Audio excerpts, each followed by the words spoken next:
इस संसार में दुखी होने से और किसी से लगाव रखने से आपको कुछ भी हासिल नहीं होता। आप किसी से उतना ही लगाव रखिए जितना वह आपकी जीवन में महत्व रखता है। आप मोह माया से मुक्त होकर भी अपने रिश्तों को कायम रख सकते हैं। दोस्तों, जीवन का संतुलन बहुत जरूरी है। यह तो हम सभी जानते हैं कि किसी भी चीज का अति हो जाना काफी घातक होता है, चाहे वह फिर रिश्तों की मिठास हो या उनकी कड़वाहट, खुशी हो या गम। हर तरीके से हमें अपने जीवन का संतुलन बनाकर रखना चाहिए। स्वार्थी होने से बचे। अगर जीवन में सफलता का पड़ाव चुनना है तो हमें स्वार्थी होने से बचना होगा, क्योंकि स्वार्थी एक ऐसा स्वभाव है कि जो हमें अन्य लोगों से दूर कर देता है। सही मायने में बोला जाए तो यह उस आईने में पड़े धूल की तरह है जो हमें अपना चेहरा देखने से रोकता है। इसलिए अगर जीवन में खुशियां पानी है तो हमें निस्वार्थ भाव से हर काम करना पड़ेगा। ईश्वर हमेशा हमारे साथ है। यह माना जाता है कि जिसका कोई नहीं होता उसका भगवान होते हैं, अर्थात भगवान हर मनुष्य के साथ होता है, उसके अच्छे कर्मों के साथ भी और बुरे कर्मों के साथ भी। बस फर्क है कि जब भी मनुष्य सत्य की राह को अपनाता है तब उसके जीवन में एक ऐसा बदलते दौर आता है जहां वह ना भविष्य की चिंता करता है और ना ही अतीत की।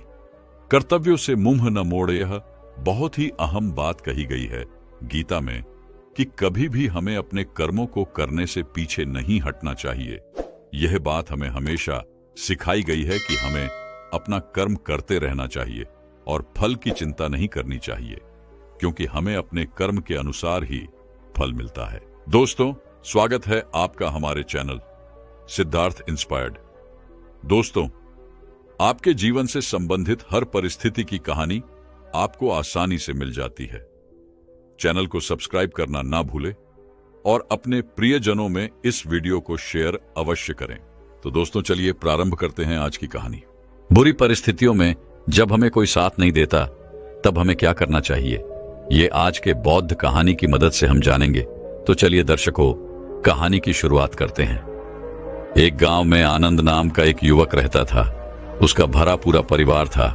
उसके 2 बच्चे थे, उसकी पत्नी थी, लेकिन उसके माता पिता इस दुनिया से चल बसे थे। इसीलिए पूरे परिवार की जिम्मेदारी उसी के कंधों पर थी। बच्चे अपनी पढ़ाई करते थे और उसकी पत्नी अपने घर गृहस्थी के कामों के साथ गाय, भैंस, बकरी इत्यादि का दूध बेचकर अपना घर चला आती थी और आनंद पहाड़ में पत्थर तोड़ने का काम करता था। बहुत ही मेहनत भरा काम था। पूरे दिन काम करता तो रात को थक कर घर पर वापस लौटता। लेकिन इतनी मेहनत करने के बाद भी अगर आनंद को गांव का कोई भी आदमी मदद के लिए यह बुलाता तो आनंद कभी भी मना नहीं करता था। उसके जीवन का एक ही सिद्धांत था, अगर मैं दूसरों की मदद करूंगा तो परमात्मा मेरा साथ देंगे, परमात्मा मेरे साथ कुछ बुरा नहीं होने देंगे। आनंद अपने इस सिद्धांत का पालन बहुत ही कड़ाई के साथ करता था। वह इस सिद्धांत पर इतना विश्वास करता था कि अगर कोई बाहर का आदमी उससे मदद मांग ले तो वह अपने घर का काम भी अधूरा छोड़कर उस आदमी की मदद करने के लिए पहुंच जाता था, जिसकी वजह से उसकी पत्नी बहुत परेशान रहती थी। वह अक्सर आनंद को समझाने की कोशिश करती थी कि सबसे पहले अपना काम, अपने परिवार को देखो। 2 बच्चे हैं हमारे और फिर भी तुम दूसरों के काम करने में लगे रहते हो। अरे अपने घर को तो संभालो, अपना घर संभाल नहीं रहा, दूसरों की मदद करने चले हैं। और जब ऐसी ऐसी बातें आनंद के कानों में पड़ती तो उसके हृदय में कांटा चुभने लगता था और उन दोनों में लड़ाई झगड़ा शुरू हो जाता था। अक्सर उनके लड़ाई झगड़े का यही सबसे बड़ा कारण होता था, लेकिन ना तो आनंद अपने आप को बदल पाया और ना ही उसकी पत्नी ने उसको समझाना कभी बंद किया। इसी वजह से आए दिन उनके घर में क्लैश होता रहता था। जहां तक उस गांव वालों की बात थी तो वह आनंद के स्वभाव को जानते थे और वह जानबूझकर जो काम आसान भी होता था, जो उनके सामर्थ्य में भी होता था, उस काम के लिए भी वह आनंद को बुलाते थे ताकि उन्हें कम मेहनत करनी पड़े। कहने का अर्थ यह है कि गांव वाले आनंद की शिष्टाचार का फायदा उठाते थे, लाभ उठाते थे और सब पीछे से उसका मजाक उड़ाते थे, उसे बेवकूफ कहते थे। ऐसे ही समय भी तरह। और एक दिन आनंद की पत्नी बहुत ज्यादा बीमार पड़ गई। आनंद से जो कुछ भी सेवा हो सकती थी उसने वह सब अपनी पत्नी के लिए किया। उसने गांव के वैद्य को बुलाकर अपनी पत्नी की जांच करवाई, लेकिन यह रोग उस वैद्य की पकड़ के बाहर था। इसीलिए उस वैद्य ने कहा कि तुम अपनी पत्नी को नगर में जाकर किसी बड़े वैद्य को दिखाओ तो तुम्हारी पत्नी की जान बच सकती है। जल्द से जल्द नगर पहुंचने की व्यवस्था करो, नहीं तो तुम्हारी पत्नी के प्राण संकट में हो जाएंगे। यह सुनकर आनंद के पैरों तले जमीन फिसल गई। उसने यह नहीं सोचा था कि उसकी पत्नी के प्राण संकट में है। वह सोच रहा था कि कोई साधारण सा रोग होगा जिसका इलाज हो जाएगा। लेकिन जब उसने वैद्य की यही बात सुनी तो वह घबरा गया।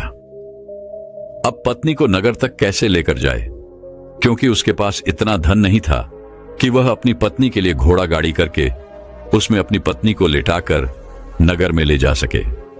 उसकी पत्नी की हालत बिल्कुल चलने की भी नहीं थी, इसलिए उसे नगर पहुंचाने के लिए किसी घोड़ा गाड़ी की जरूरत थी। संयोग से उसके पड़ोसी धर्म के पास एक घोड़ा गाड़ी थी। वह अक्सर व्यापार के लिए अपनी घोड़ा गाड़ी नगर में लेकर जाया करता था। इसीलिए आनंद के मन में विचार आया कि मैं धर्म की घोड़ा गाड़ी ले सकता हूं। मैं धर्मों की इतनी मदद करता हूं, कभी उसके काम को नहीं टालता, तो वह तो मेरे काम को कभी मना ही नहीं कर सकता।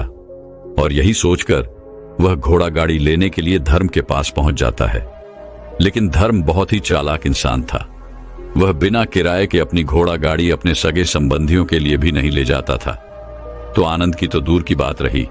जब आनंद ने उससे घोड़ा गाड़ी के बारे में पूछा तो उसने यह कहकर उसका यह काम टाल दिया कि मेरे घोड़े बहुत ज्यादा बीमार हैं, वो शायद बच भी मुश्किल से पाएंगे।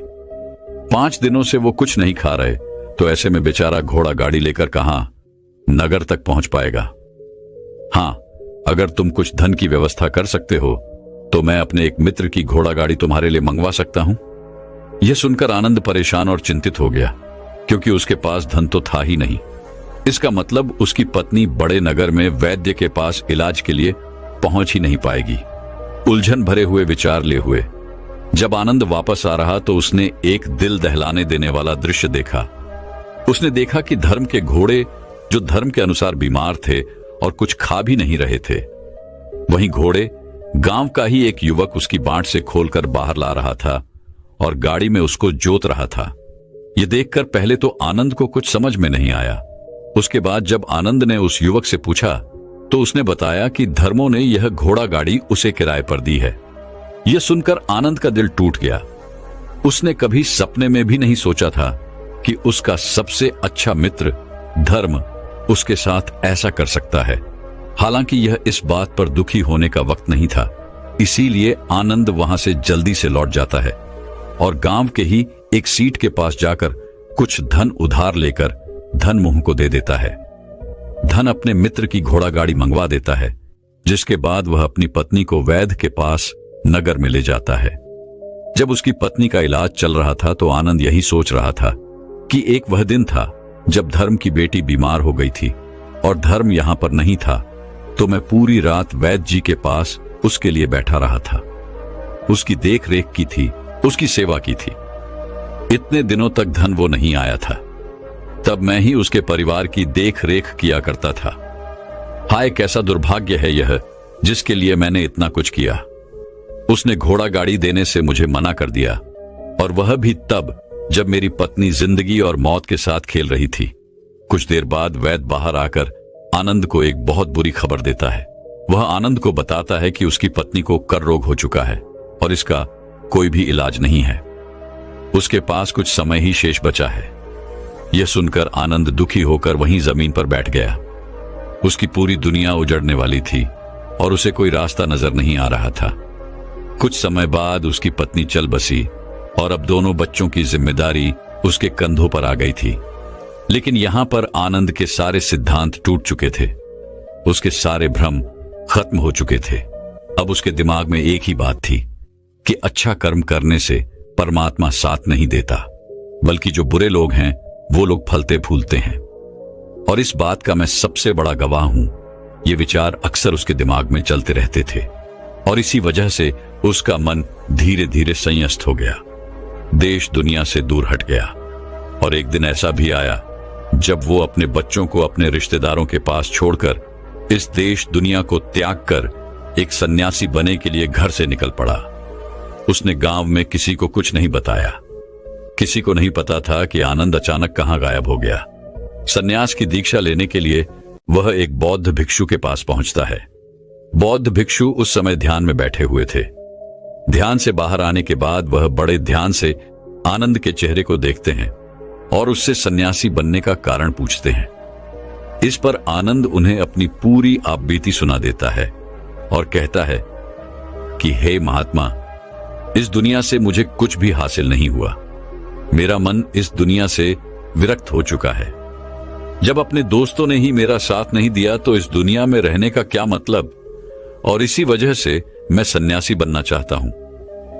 यह सुनने के बाद बौद्ध भिक्षु ने उपदेश देना शुरू किया। उन्होंने कहा कि याद रखना बेटा, जीवन से विरक्त होकर सन्यासी बनना तुम्हें परम सुख तक कभी नहीं पहुंचा सकता, परमानंद तक कभी नहीं पहुंचा सकता। तुम दुनिया से अपने मन पर एक बोझ लेकर विरक्त हुए हो। तुम दुनिया से परमात्मा की खोज करने के लिए विरक्त नहीं हुए हो। इस भ्रम